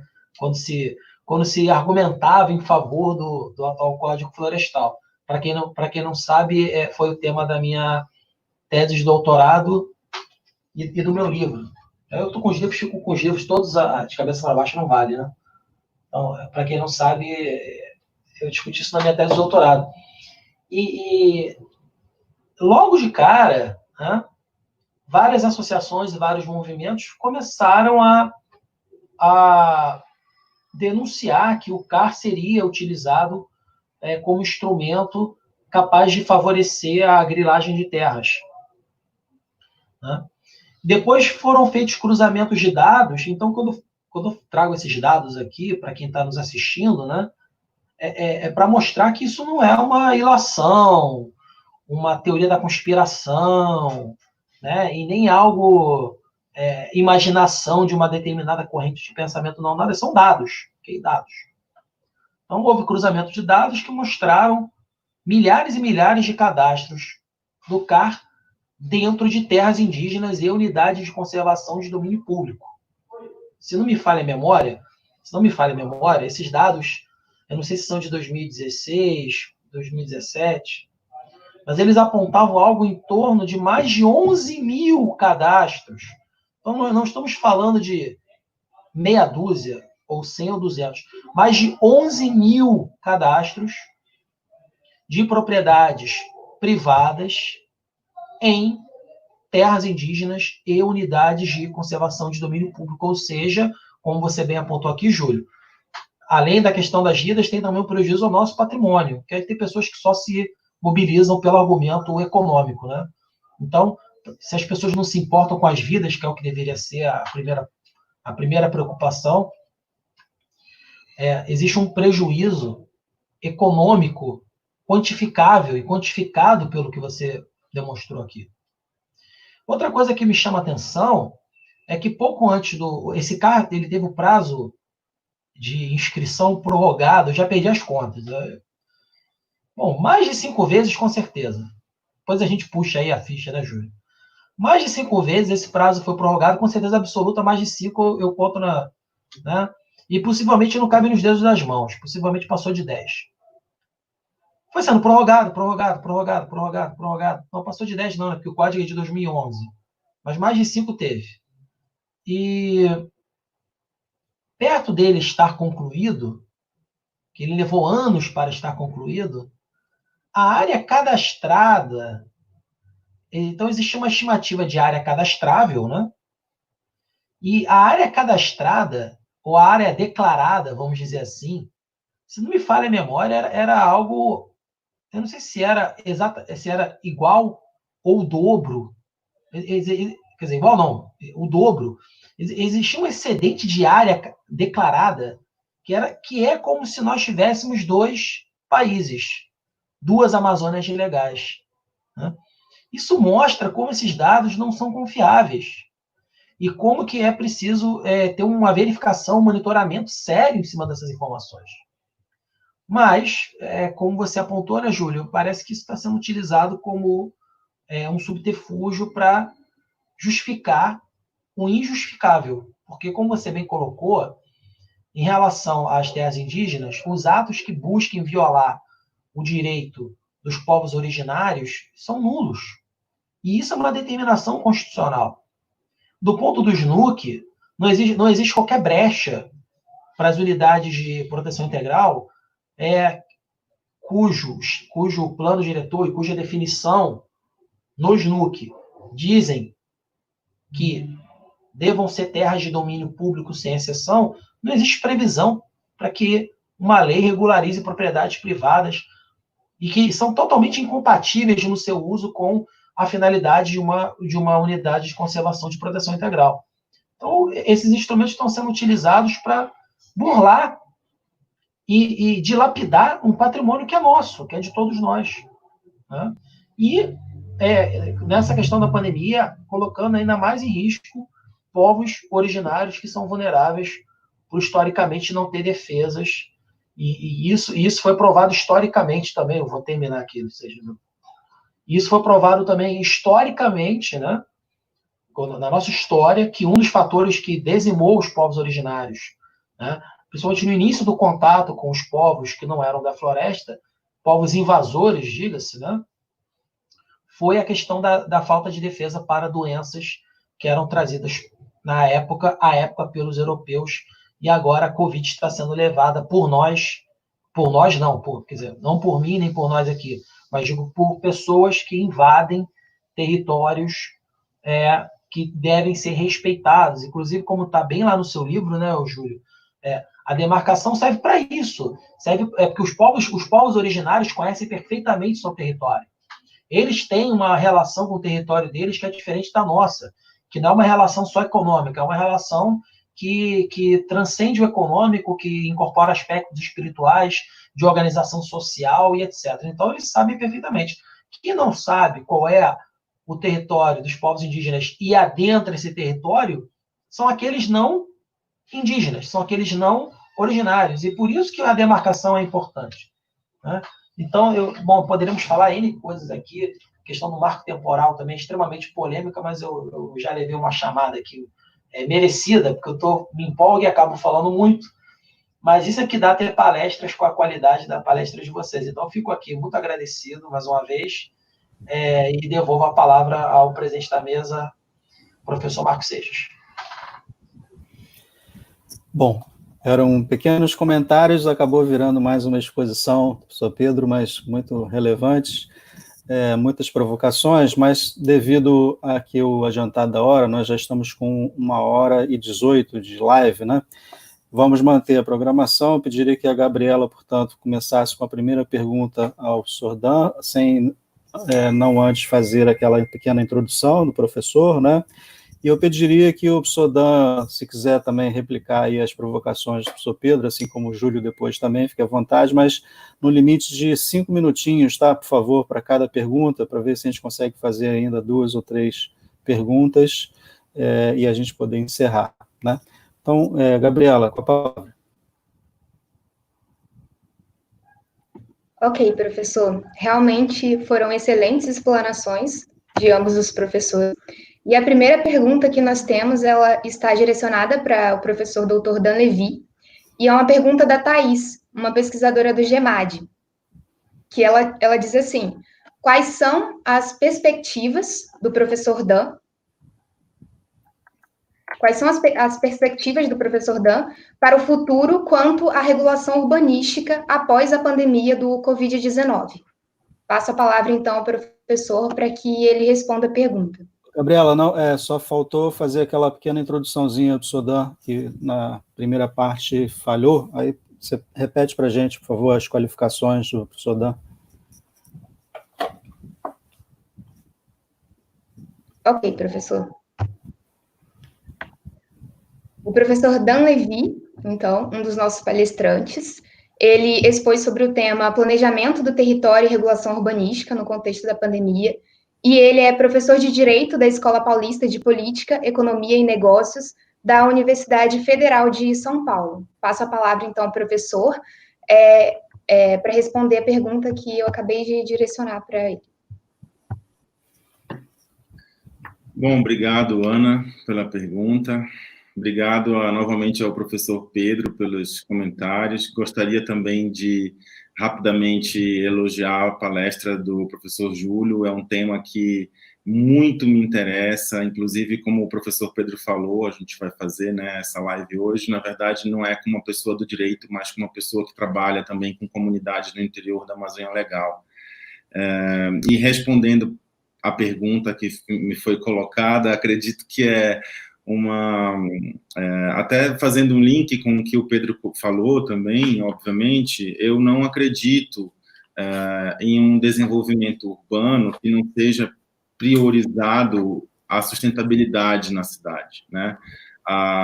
O direito às cidades sustentáveis, está presente em todas as nossas legislações, desde a Constituição Federal, desde o Estatuto da Cidade, nos diversos planos diretores em vários municípios, né, do Brasil afora, em vários tratados internacionais, inclusive acordos com a ONU, enfim, é um assunto que já está positivado, né, já está regulamentado. Porém, como eu falei na minha fala, a cidade, ela, principalmente o espaço urbano, ele é modificado, né, por interesses econômicos que estão diretamente ligados, né, com forças de grandes capitais, que a gente sabe que acontece na cidade. E, para responder a pergunta, obviamente que a perspectiva para o futuro, eu não sou pessimista, tá? Pelo contrário, eu sou super otimista, mas a gente sabe que, em termos de regulação urbanística, a gente precisa ter um congresso, né, a nível federal, portanto, da aprovação das leis federais, a gente precisa ter um congresso que se preocupe, que seja sensível a essas questões para a aprovação de leis que regulamentem, né, principalmente o direito à cidade, o direito às cidades sustentáveis, assim como também assembleias legislativas dos estados e câmaras de vereadores a âmbito municipal. Então, acredito que o poder legislativo, de uma forma geral, apesar de já termos leis, de alguma forma, são leis que, inclusive, foram imitadas, né, e copiadas por outros países, as leis ambientais, a gente sabe, de uma forma geral, no Brasil, né, são leis muito importantes que deram a oportunidade de outros países também nos copiarem nesse sentido, porém a gente entra não tem como não falar a eficiência, a eficácia das leis no plano interno, né? E, para isso, acredito que, como perspectiva de futuro, quanto à regulação urbanística, especificamente, eu acredito que, cada vez mais, a política pública, né, de desenvolvimento urbano, ela deva ser cada vez mais adotada como um princípio um instrumento do Estado, como eu disse, e não de um governo X ou Y, e não de um lado A ou de um lado B. Isso não interessa. Deveria ter um protocolo mínimo que existe, que é a Constituição Federal, né, mas que a gente sabe que atualmente vem sendo aí diariamente criticada e descumprida né? O que eu queria falar é que a gente já tem, em termos de lei urbanística, claro, existem alguns conflitos de normas em vários níveis, inclusive entre elas, né? Entre o mesmo nível, normas urbanísticas do município, por exemplo, mas entre uma lei federal e uma lei estadual também. Mas o que eu quero dizer é que as leis já existem. A gente tem que fazer com que elas sejam cumpridas. Acho que essa que é a grande questão. E pós-pandemia, fica aqui só para terminar, a preocupação de que os gestores públicos comecem a pensar na estrutura urbana da cidade, né? Porque isso impacta diretamente com a economia, diretamente com a renda, como eu falei, diretamente com a vida das pessoas, né? E como tentar regulamentar, por exemplo, espaços de aglomeração. Vocês imaginam uma cidade como São Paulo, que tem quase 13 milhões de habitantes na cidade, no município. Então, é algo a realmente se pensar no futuro, né? Espero que eu tenha respondido aí a pergunta. Muito bem, sim, respondeu com certeza. Gabriela, vamos dar sequência, então, e tem alguma pergunta para o professor Júlio, então, nesse momento?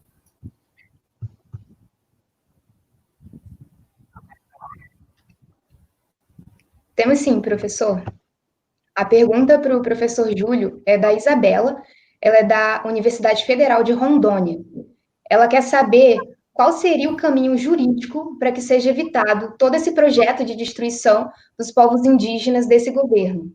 O projeto de extermínio dos povos indígenas é uma realidade, mas quais são os meios para que isso seja evitado? Passo a palavra, então, para que o professor Júlio responda a pergunta da Isabela.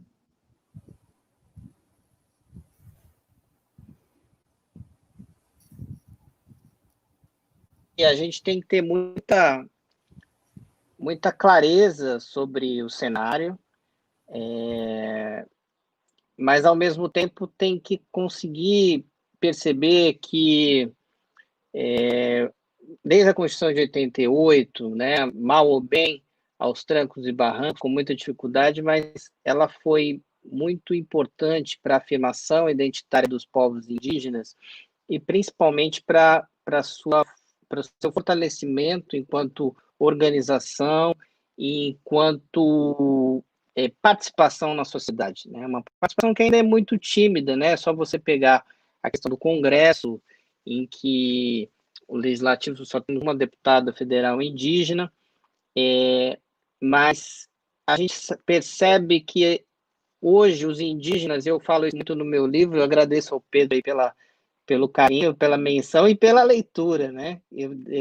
Percebe-se que leu com bastante carinho e atenção o texto, e que o trabalho se chama Uma Interpretação Intercultural, justamente com a ideia de nós, não indígenas, apresentarmos possibilidades, mas com toda a humildade, né, de quem sabe que isso depende muito da efetiva participação, inserção e afirmação dos indígenas em relação eles próprios aos direitos deles, né?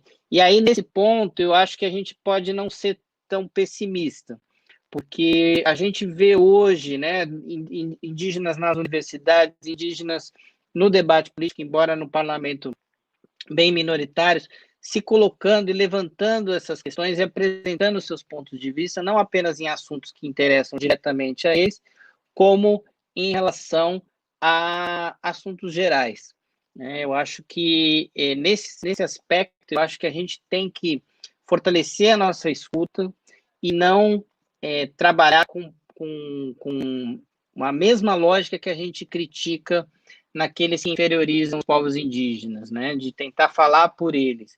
Eu acho que os indígenas têm uma capacidade de resistência muito importante, nós temos que denunciar tudo o que está acontecendo, temos brigas nas instituições, e o próprio marco temporal mencionado pelo Pedro está na pauta do Supremo Tribunal Federal, para dizer se os territórios indígenas só são aqueles que estavam devidamente ocupados em 88, que para nós é um absurdo, dado o histórico de expulsões e violências contra esses povos, né, e a própria garantia que a Constituição dá do reconhecimento do território, independentemente de qualquer data, né? Mas eu acho que tem que ter um otimismo baseado na no respeito e na valorização das falas e da participação dos povos indígenas. Hoje nós vivemos essa semana, uma semana muito triste, discutindo o racismo, discutindo a importância de que os negros falem por eles mesmos, e eu acho que é importante também, para enfrentar esse cenário de extermínio, ou esse cenário de violações, genocidas, que muitas vezes são muito mais sutis, garantindo que os indígenas falem, que os indígenas coloquem suas perspectivas, e que aí a gente consiga mostrar, né, a gravidade que isso gera, não apenas para os territórios, mas para o próprio meio ambiente, por exemplo. Né? A gente tem lideranças como Davi Copenau, que tem um livro bárbaro, né, que justamente tensiona esse embate em relação às visões de mundo, em que a natureza muitas vezes ocupa um papel central. Né? Não necessariamente, mas muitas vezes ela tem uma relação muito umbilical com esses povos. Então, uma palavra de otimismo talvez seja valorizar, respeitar, lê-los, ouvi-los e, de certa forma, procurar entender e incorporar essas cosmovisões. Eu acho que é aí que está o gancho importante da interculturalidade nesse embate. Muito bem, obrigado, professor Júlio. Gabriela, vamos fazer o seguinte, nós já estamos com 1h30 de live. Eu pediria que você, portanto, fizesse 2 perguntas, uma para cada um dos debatedores, pela ordem, o professor Dan e depois para o professor Júlio. Já pode fazer as 2 perguntas agora. E aí, nós passamos a palavra ao professor Dan, que responde a pergunta, por favor, dentro desse tempo que vocês estão respeitando, né, de 5 minutinhos, e aí ele já faz as suas considerações finais também, logo em seguida. E aí depois a pergunta já vai ter sido feita ao professor Júlio, ele, na sequência, já responde e também faz as suas considerações finais, e depois, por último, eu passo a palavra ao professor Pedro. Pode ser assim? Tudo bem. Então, vamos às próximas perguntas. A terceira pergunta, ela é do Miguel da Silva, ela foi feita aqui pelo chat do evento, e ele quer saber se a discriminatória das terras públicas não seria um instrumento de controle. E a quarta pergunta, ela é da Kátia Santos, ela é pesquisadora do GEMAD, e ela pergunta: ultimamente, assuntos como grilagem se tornaram discutidos e debatidos, também por artistas populares que estão se envolvendo em questões ambientais. Qual a opinião dos senhores sobre a interação do público nas redes nesse período de quarentena e como aproveitar e manter a atenção da população nessas causas tão importantes? Passo a palavra, então, primeiro ao professor Dan, na ordem, e depois para o doutor Júlio. Bom, obrigado, Ana, mais uma vez. Agradeço aí a pergunta dos participantes, e eu vou me ater um pouco mais à segunda pergunta, justamente porque é uma pergunta muito interessante, muito importante, essencial, na verdade, atualmente, né? Para quem não sabe, devido à pandemia e, obviamente, à suspensão das aulas, nós, professores, eu brinco que nós, professores, de alguma forma, viramos blogueiros, né? Porque a gente precisou, de alguma forma, produzir conteúdo, né, online e compartilhar com a sociedade. Por conta disso, por isso que é extremamente importante a pergunta da participante, a gente criou alguns projetos de extensão na universidade, lá na Unifesp, onde a gente trabalha, justamente para sair dos muros da universidade, né, justamente para compartilhar com a sociedade, com a população de uma forma geral, principalmente nesse momento em que a gente vive, que está todo mundo dentro de casa confinado e isolado. Então, eu senti a necessidade, como professor, né, de poder criar esses projetos para poder dialogar com a sociedade. A minha necessidade era de sair dentro da sala de aula. E isso a pandemia, de alguma forma, forçou a gente a fazer isso. Né? E, por um lado, foi muito bom, porque, óbvio, para quem tem acesso, né, para quem tem o acesso à internet, o acesso, enfim, às ferramentas para ter o conteúdo que é divulgado, isso é fenomenal, porque, por exemplo, se não fosse a pandemia, talvez a gente não estivesse aqui nesse webinar, talvez a gente estivesse fisicamente, ok, melhor, mas a pandemia te proporcionou, pelo menos, a democratização do acesso para quem pode. Novamente falando, a gente fez até um estudo na Unifesp para saber quais são os alunos que não tinham acesso à internet, para tentar de alguma forma mediar isso, né, e proporcionar para eles alguma ferramenta, algum instrumento para que a gente pudesse fazer atividades domiciliares, que é o que a gente está fazendo agora, porque a Unifesp ela não é uma universidade EAD, não é uma universidade de educação à distância, e, portanto, a gente não dá aula à distância, né, mas a gente realiza essas atividades e tem sido muito positivo. Por conta disso, eu criei o canal Diálogos Ambientais no Instagram, diálogos.ambientais, e a gente tem feito essa semana inteira, a Semana do Meio Ambiente, várias lives sobre a temática, inclusive hoje é sobre, como o Pedro falou, dos povos indígenas, dos povos da floresta e Covid, e eu acho que é fundamental, na verdade, eu me sinto como um dever meu para a sociedade, sendo um professor de uma universidade federal, é a minha obrigação compartilhar o conhecimento científico com a sociedade, não só com os meus alunos, não só com a minha turma lá da sala de aula, né, não só no meu campus, mas com toda a sociedade, principalmente no momento atual em que a ciência, né, agora com a pandemia se valorizou um pouco mais, mas até alguns meses atrás a ciência estava sendo rechaçada, condenada, era o vilão da história. E nesse sentido eu acho que nós devemos, sim, prestar essa conta para a sociedade. E isso, no momento de pandemia, a gente precisa dialogar com as pessoas, principalmente quem não é da nossa área, quem não está na nossa bolha jurídica. A gente precisa ultrapassar essa bolha para poder justamente firmar esse conhecimento científico, né, e mostrar que isso aqui existe, mostrar que se você quer de alguma forma combater esse conhecimento, então estude também, né, se você puder, obviamente, apresente uma teoria, apresente dados científicos para combater isso, porque eu acho que realmente isso é necessário no momento atual. E só para finalizar a minha fala, gostaria, já dando as minhas considerações finais, agradecer imensamente de novo, né, a oportunidade de estar aqui num evento como esse. Acredito, me coloco à disposição, inclusive, da Federal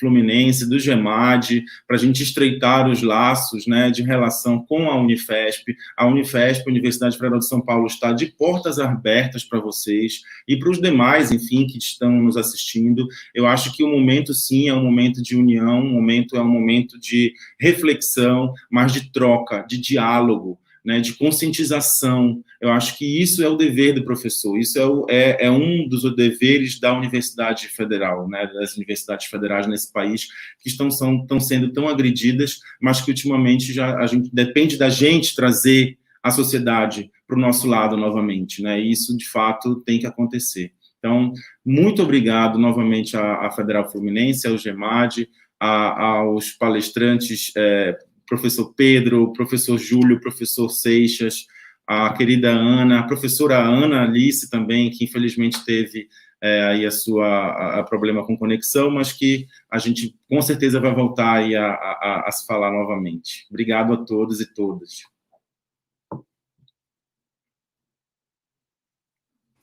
Professor Júlio, então, fique à vontade, né, para escolher qualquer uma das perguntas e as suas considerações finais dentro daquele tempozinho, né, de 5 minutos, por favor. Vou aproveitar aqui um pouco para falar, baseado na primeira pergunta, dizer que a lógica dessa apropriação ilegal de terras, e até muito bem mencionada pelo professor Pedro aí sobre a questão de sobreposições e de cá, a lógica é a confusão. Então, você cria situações e confusões, tanto formalmente como não formalmente, em que você gera na cadeia dominial uma quase impossibilidade de você identificar a trajetória desses títulos, e isso prejudica enormemente qualquer tipo de trabalho. Isso não é só na Amazônia Legal, a gente sabe que esse problema é um problema geral, né? E eu mesmo, na minha atuação aqui na no Rio, a gente discute grilagem também, e esse é um problema muito grande. Então, certos mecanismos que poderiam ser importantes enfrentam dificuldades.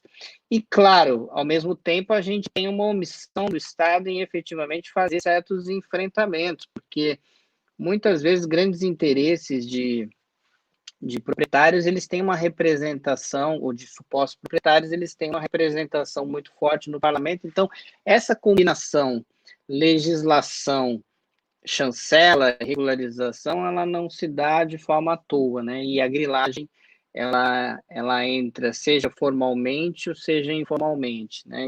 E acho que o fenômeno hoje é esse. E a dificuldade grande também é porque sempre vai ter algum argumento na manga para fazer parecer que isso beneficia pequenos, né, que é o que a gente enfrentou na 2633, né, como no PL 2633, né, em 1910, como se beneficiasse os pequenos e como se fosse preciso, né, fazer todas as alterações, a forma como se conduz, sendo que já existe legislação a respeito, para beneficiar pequenos produtores, né, ou pequenos ou trabalhadores, né, pequenos e tal. Isso é uma outra questão, é um outro debate que muitas vezes não se coloca. Então, a regra, eu acho que é a confusão e com a omissão do Estado, porque, assim, é um tema árduo mesmo, e, ao mesmo tempo, com a omissão, você facilita esse cenário de desregulamentação, né? E aí vem na sequência a lei e chancela que ele faz consumado. E muitas vezes, e agora a novidade é a discussão em relação a infrações ambientais. Você aceita a ocupação até 2008, eles recuaram, queriam até 2014, aceita até 2008, mas a pessoa pode até ter continuado desmatando depois disso, e aí ela pode até ter a regularização, desde que ela assine algum termo, programa de recuperação ambiental. A mera adesão já chancela aquela grilagem também. Esses temas, eles vão se conectando.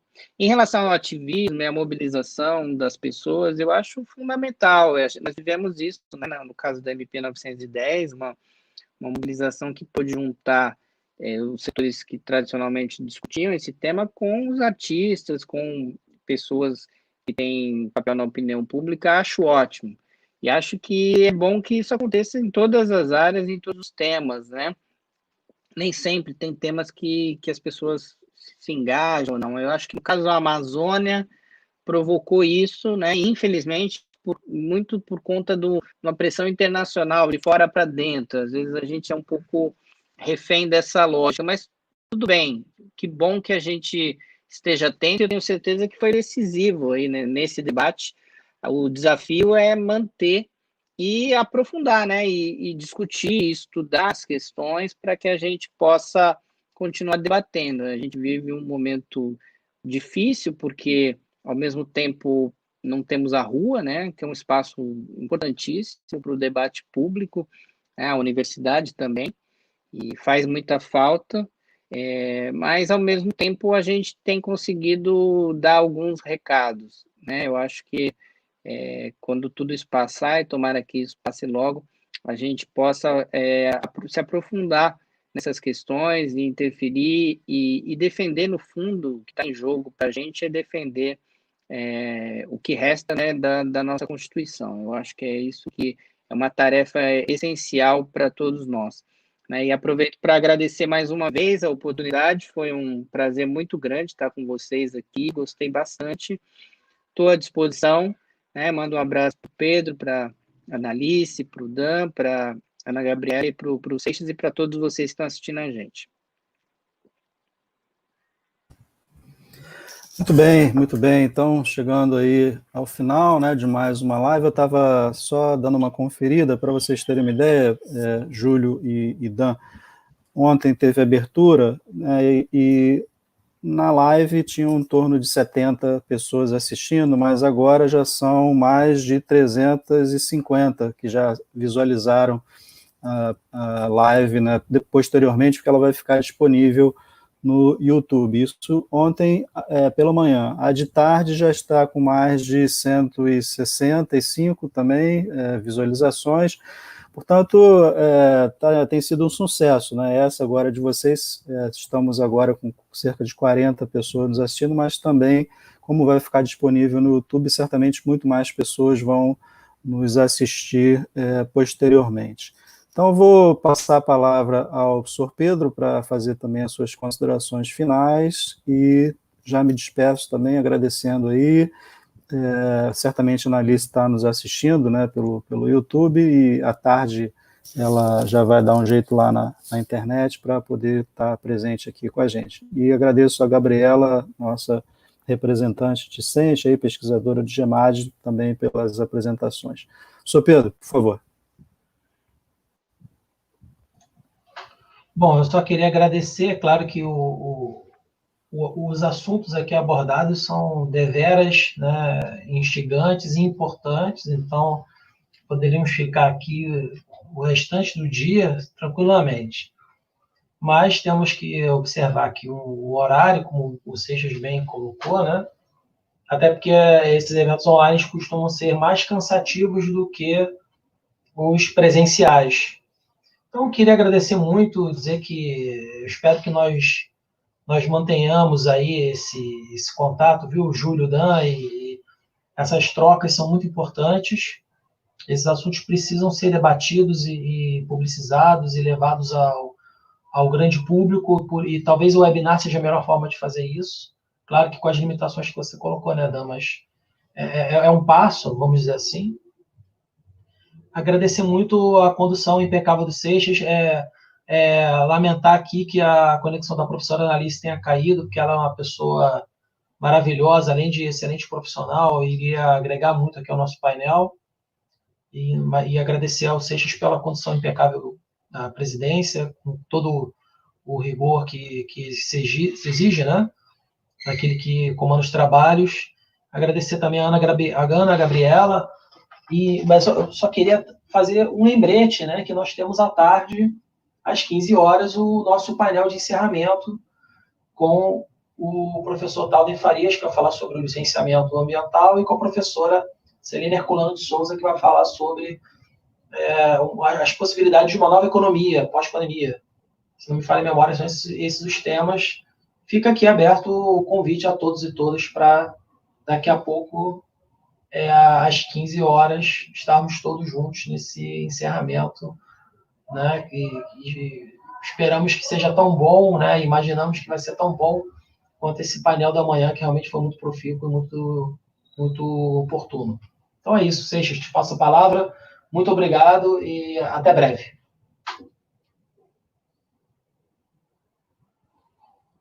Muito bem. Então, com isso, damos por encerrados esse painel da manhã do dia 5, Dia Mundial do Meio Ambiente. Agradecer a todos e vamos nos despedir enquanto eu fecho aqui a transmissão. Um abraço a todos. Abraço.